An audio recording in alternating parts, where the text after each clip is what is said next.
اور ابھی نبی کریم صلی اللہ علیہ وسلم کی شریعت، حتیٰ کہ قیامت کے قریب عیسیٰ علیہ السلام بھی تشریف لائیں گے تو فرمایا گیا وہ شریعت مصطفیٰ کے مطابق عمل کریں گے، وہ اپنی شریعت لے کر نہیں آئیں گے۔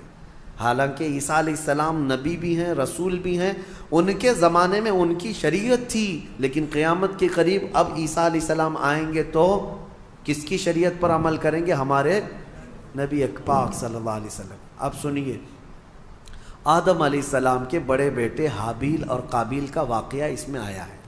کیا واقعہ ہے؟ ہوا یہ کہ حابیل کے ساتھ جو لڑکی پیدا ہوئی ان کے ساتھ نکاح نہیں جائز تھا۔ دوسرے دن جو لڑکی پیدا ہوئی یہودا، اس کے ساتھ حابیل کا نکاح ہونا تھا، اور قابیل جو دوسرے دن والا ہے اس کا نکاح پہلے دن والی لڑکی سے ہونا تھا۔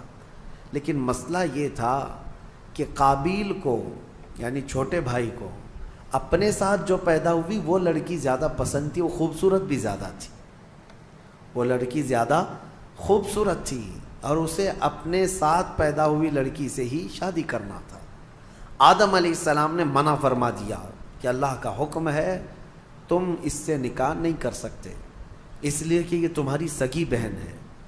دنیا میں سب سے پہلا فتنہ عورت کی وجہ سے ہوا، سب سے پہلا فتنہ۔ دونوں بھائیوں میں شدید اختلاف پیدا ہو گیا، حابیل اور قابیل میں اتنا شدید اختلاف پیدا ہوا کہ ایک لڑکی سے نکاح کرنا ہے، شادی کرنا ہے۔ اس شادی کے چکر میں دونوں کا جھگڑا بھی ہوا، یہاں تک کہ آدم علیہ السلام نے حکم دیا دونوں کو کہ تم دونوں ایک ایک قربانی کرو جانور، اور کھلے میدان میں لا کر کے اپنی اپنی قربانی رکھو، جس کی قربانی قبول ہو گئی وہ حق پر ہے۔ اور قبول ہونے کا طریقہ کیا ہے؟ آسمان سے کوئی چیز آئے گی اور جس کی قبول ہے وہ قربانی اٹھا کر لے جائیں گے۔ یہ واقعہ بھی قرآن پاک میں موجود ہے۔ تو دونوں نے ایک ایک قربانی کی، حابیل نے بھی اور قابیل نے بھی۔ دیکھیں فیصلہ اب یہ سیدھے اللہ کی طرف سے آنا ہے۔ دونوں نے کھلے میدان میں اپنی قربانی کو ڈال دیا، جو ذبح کیا تھا انہوں نے۔ تھوڑی دیر کے بعد آسمان سے ایک آگ آئی اور حابیل جو بڑے بیٹے کی قربانی تھی اس کو آگ اٹھا کر آسمان میں غائب ہو گئی، وہ اس کی قربانی غائب ہو گئی۔ اب یہ واضح علامت تھی کہ حابیل حق پر ہے اور اللہ کا قانون بھی یہی ہے، لیکن قابیل کو نہ ماننا تھا، نہیں مانا۔ عورت کی محبت دل میں ایسی رچ بس گئی تھی کہ وہ اس حقیقی نشانی کو دیکھنے کے بعد بھی وہ نہ مانا، کہا کہ میں نہیں مانوں گا۔ آدم علیہ السلام نے بہت سمجھایا کہ حد سے نہ بڑھو، اللہ تبارک و تعالی حد سے بڑھنے والوں کو پسند نہیں کرتا۔ پھر ہوا یہ کہ آدم علیہ السلام حج پہ چلے گئے، خانہ کعبہ کی زیارت کے لیے اللہ کا حکم ہوا، آدم علیہ السلام چلے گئے۔ اب یہ واقعہ کہاں پیش آیا تھا، اس میں تاریخ میں الگ الگ باتیں آتی ہیں، لیکن بہت سارے علماء کا کہنا ہے کہ یہ واقعہ ہندوستان میں ہی پیش آیا تھا، کیونکہ آدم علیہ السلام کی سرزمین جو ہے، سب سے پہلے جو جنت سے آپ اترے سرندی پہاڑ جو سری لنکا پہ ہے، تاریخی روایات یہ بتاتی ہیں آدم علیہ السلام وہاں اتارے گئے تھے۔ سری لنکا کوئی الگ کنٹری نہیں تھی، وہ انڈیا میں ہندوستان میں تھا، اور اسی سے پتہ چلتا ہے کہ پورا ہندوستان اللہ اکبر، سبحان اللہ، بے شک بے شک حقیقت ہے، یعنی سب کے باپ کا ہے۔ آدم علیہ السلام ہمارے باپ ہیں، پوری دنیا کے باپ ہیں۔ تو یہ واقعہ جب پیش آیا، آدم علیہ السلام جب حج پہ چلے گئے تو اب دونوں کے درمیان جو لڑکی کو لے کر اختلاف تھا وہ کیا ہوا، کہاں تک چل گیا۔ اب شیطان آیا، سب سے پہلے انسانوں کو بہکانے اور ورغلانے کا جو چیلنج کر کے آیا تھا اللہ کی بارگاہ سے۔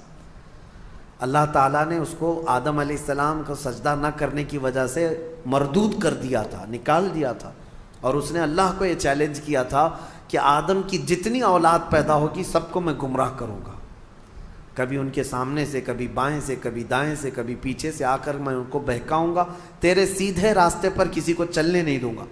یہ اللہ سے اس نے چیلنج کیا تھا، اور اللہ نے فرمایا جا تجھے قیامت تک کی عمر دیتا ہوں، قیامت تک کی تجھے عمر ہے، جتنی کوشش کر سکتا ہے کر، لیکن رب تعالیٰ نے فرمایا میرے کچھ اللہ مخلص بندے سبحان ایسے اللہ۔ ہوں گے جن پر تیرا داؤ نہیں چل سکے گا۔ اللہ ہمیں ان مخلص بندوں میں شمار فرمائے۔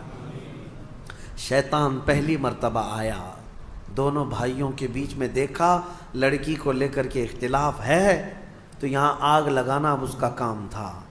اس نے آ کر کے قابیل کو کہا تیرے لیے اچھا سا راستہ میں کیوں نہ بتاؤں، تیرے حق میں وہ لڑکی اچھی ہے، تجھے کرنا ہی چاہیے تھا، تیرا باپ بھی مخالف ہے، تیرا بڑا بھائی بھی مخالف ہے، لہذا ایک کام کر، اس تیرے بڑے بھائی کو دنیا سے ہی ختم کر دے، راستہ صاف ہو جائے گا۔ اس وقت تک ابھی موت نہیں معلوم کسی کو، پیدا تو ہوئے تھے لیکن موت ابھی تک کسی کی نہیں آئی ہے، نہ ہی مرنا معلوم نہ ہی مارنا معلوم تھا۔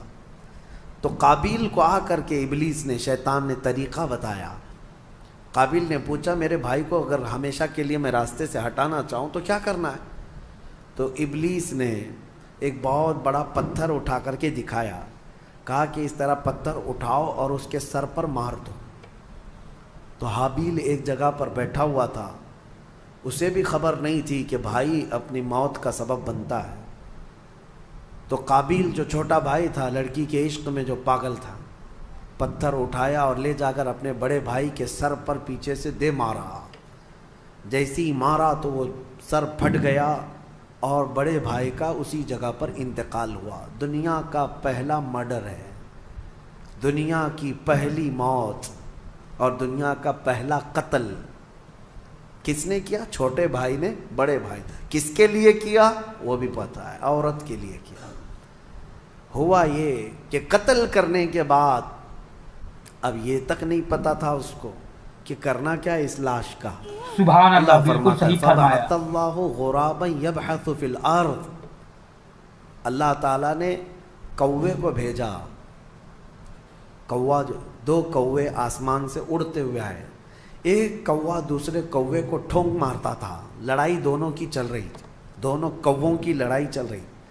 قرآن میں اللہ نے بیان فرمایا اس کو، لڑتے لڑتے ایک کوے نے دوسرے کوے کو اتنا مارا کہ زمین پر گر گیا، ایک کوا مر گیا، دوسرا کوا بیٹھا تھا۔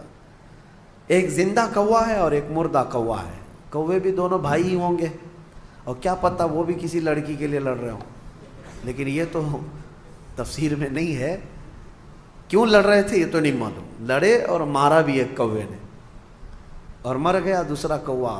تو رب تعالیٰ فرماتا ہے پہلے کوے نے اپنے پیروں سے زمین کھودنا شروع کیا، کچھ زمین کھودا اور مرے ہوئے کوے کو اس گڑھے میں دھکیل دیا اور پھر پیروں سے اس کے اوپر مٹی ڈال دیا۔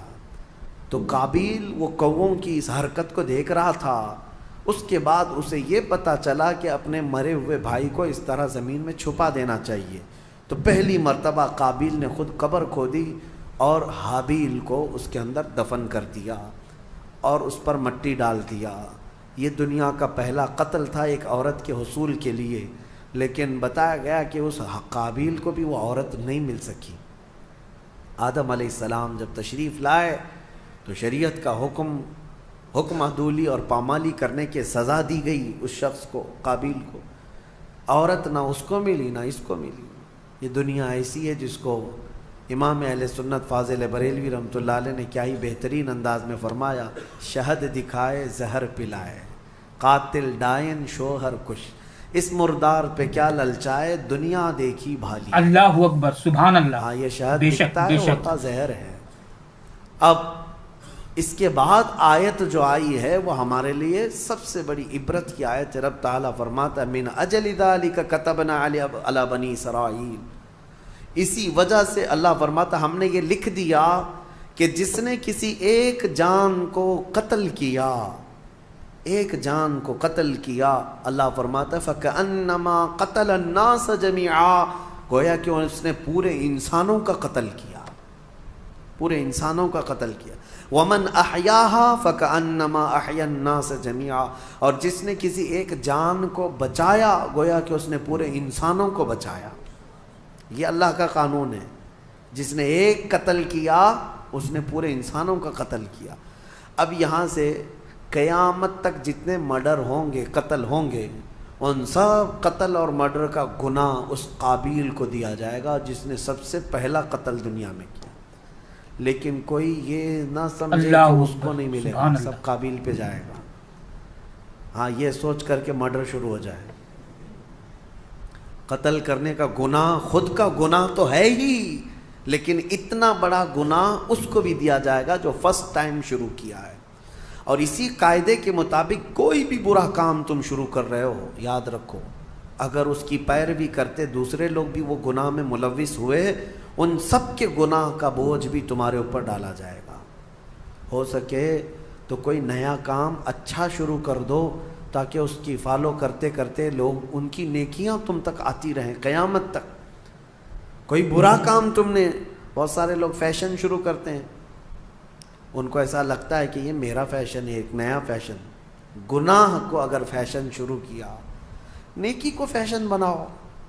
اگر اس کی کوئی اقتدا کر لیا تو اس کا ثواب تمہیں ہے۔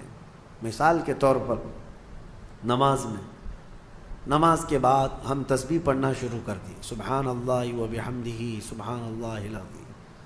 لوگ اس کو نقل کرتے رہے۔ جس نے بھی جہاں پر بھی شروع کیا، جب تک پڑھا جاتا رہے گا شروع کرنے والے کو اس کا ثواب ملتا رہے گا۔ آپ نماز کے بعد سلام شروع کر دیے، برسوں تک اگر میرے آقا کی بارگاہ میں لوگ اسی پر نقل کرتے ہوئے سلام پڑھتے رہے تو اس نئے کام کی ابتدا کرنے کا ثواب تو ہے ہی، لیکن جتنے لوگ اس نیک کام پر عمل کرتے رہیں گے ان سب کا ثواب بھی آپ کو دیا جائے گا، اور عمل کرنے والوں کے ثواب میں بھی کوئی کمی نہیں ہوگی۔ اسی طرح گناہ کا مسئلہ ہے،